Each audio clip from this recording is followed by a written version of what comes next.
But justice is when you do the right thing for all people at the right time, no matter what it may be, who it may be, what color, whatever. And it's that fight for justice that Indianapolis has been battling for more than a century, but not always at the same pace as the rest of the nation, earning it the nickname of Naptown. Naptown got its name for napping, that we were never involved in anything. And so Indianapolis was maybe a little slower than some people, some places, but again, I think they caught up to some degree. During the civil rights movement from 1954 to 1968, former Deputy Mayor Olgin Williams was in Vietnam. He says he was inspired by what he was seeing back home across America. Thousands of others began to go through the streets in a nonviolent way to get the message, trying to show America how African Americans has been disenfranchised for hundreds of years, and it was time for a change.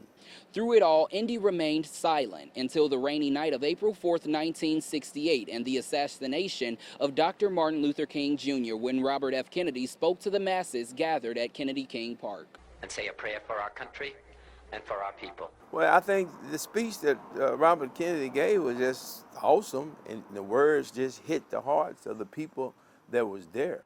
We stopped the riots when Kennedy was here. Reginald Jones is a community activist and a graduate of Crispus Attucks, the first black high school in Indianapolis. He marched with King and knew his practices and took action to stop any possible riots. It was the leaders like Ray Akers, Eugene Akers, Ed Hurt, myself, John Lance.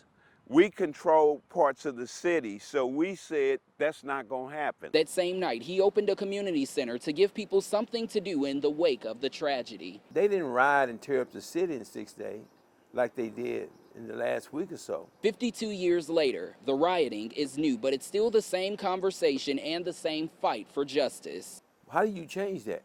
Justice to me is what it is. It's fairness to all. This time, they underestimated what was going on. This was horrific. So I say it was time for redemption.